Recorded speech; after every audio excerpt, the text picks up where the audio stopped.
So Yeah, I'm having a wee chat with Candythief.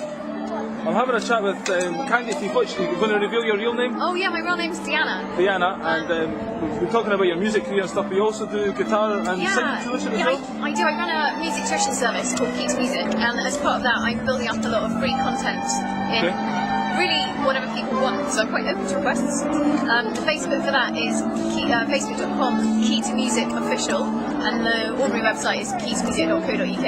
Okay. And if there's something you particularly want to, a song you particularly want to learn, you're very welcome to send us a request. Okay. We'll do a clinic on it. That's cool. And eventually I want to run weekly kind of live stream things where people come and say, oh, how do you do this, how do you do that? Okay. And so what got you into wanting to teach people, and do you have a particular method for teaching that I don't know, is different to the rest? What you offering? well, I think it's just really important to get people to focus on what their own motivation is, because Like, I know a few chords, but the theory I don't get. But I would like to be able to write words. But I'd like to be able to put that into a song, and I don't know where to start with putting chords together. I've done it a few times by accident. But how would you approach that? Can you teach that? well, I don't think. I mean, I've got a friend who I really rate as a songwriting kind of mentor, and he always says you can't teach songwriting. You can only kind of create a space where it can happen. And I tend to agree. Having said that, there are certain things that you can bring your attention to, which I would kind of like speculate are not that different from what you think about when you're writing words. So, I mean, the intention, what are you trying to convey, what's your mood, who is it for, what area do you want to be in,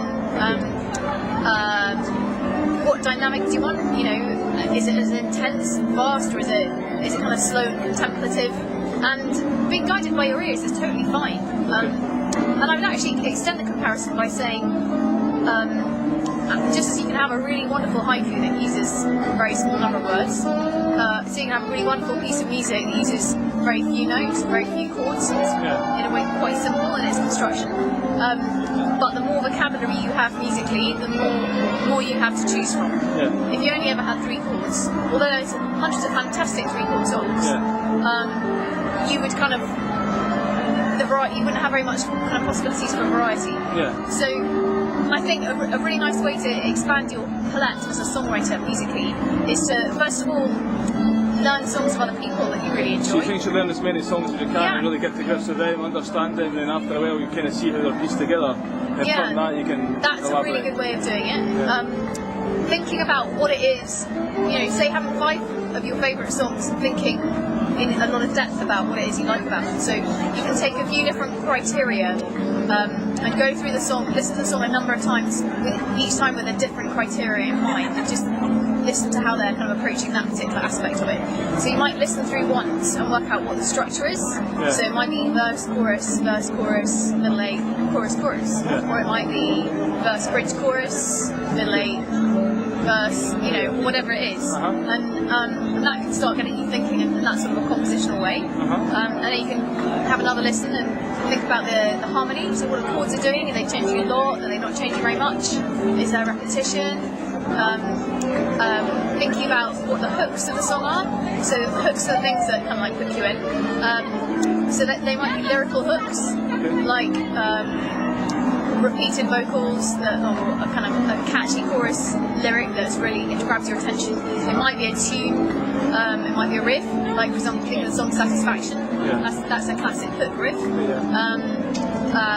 And once you've started to think of a few songs in that way, you'll suddenly have a lot of different options at your disposal to bring to thinking about how you want to build your own. So hooks is what's another one, lyrics is another one, melody is another one. Actually, a really good song for this is Imagine. If you listen to the song Imagine by John Lennon, you'll see that it has actually a really simple structure, but every time it goes round, something else comes in.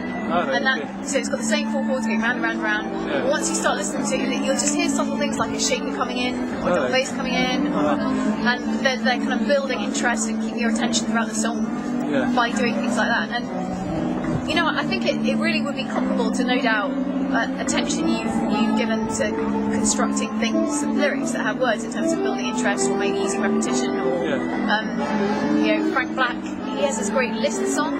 Well, no, Tom Waits, he's got an amazing list song, which is, I can't remember how it goes, but it's just a list of things. It's like a mashed potato and a pen and a kettle and a this and a that, and then the whole song is just a list. And so that's using one kind of repetition of a sort of grammatical formula to build a song. So there's loads of different perspectives you can investigate to give you a kind of way in. Yeah, so it's like a painting box with lots of colours. Exactly. And those things, kind of harmony, melody, rhythm, hooks, structure, are all kind of a really good, useful things to. So on your take website, when you're teaching people, do you go into these different areas and teach people what's on your website that you've got just now? The website it's quite new, so I'm still putting in content. At the moment, it's got some guitar videos. So I think there's some. Kaiser Chiefs is on there. That's not presented by me, that's somebody else. And then there's Three Little Birds, Yellow Submarine, which is popular with our younger musicians. Yeah. Good to start young. Yeah, well, I don't know, I didn't start young. Really. Right. But yeah. And do you think you'll obviously offer personal tuition as well, yeah? Yeah, I do. And anyone can come to you and basically say, I want to do this, and you can help them out, yeah? Yeah. So that's good to know. But where are you based about? I'm based in Bellevue in Edinburgh. All right. So you're a London girl up in Edinburgh? Yes, I live in Edinburgh now. Yeah. You enjoying it here? Yeah. I'm halfway through writing a song that goes, I left the big smoke for the Athens of the North. I swapped King's Cross for a view of the fall. Now it's tramways and bagpipes and whiskey galore. No, you're not in Camden anymore. Cool. Radioactive orange and brew. something, you'll have had your tea. That's as far as I've got. Okay, I like the radioactive orange and brew. Yeah, that's a good one. Because a lot of Scottish people love iron and brew, and I'm like, well, it's alright, but it's a bit medicine-y, you know? Yeah, I don't get it. Some people live for it, but anyway. Yeah. Good luck to them. What about the haggis? Something, skiing do. I haven't worked out what should write. Is that going to be on your new single? Is that going to be in the album? I think that's going to be in the album. Yeah, okay, we'll look forward to that. That might be, the comedy song at the end. Okay, well, good luck with your tuition and your career. Thank you very much. All the best. Say hi at any of these sites.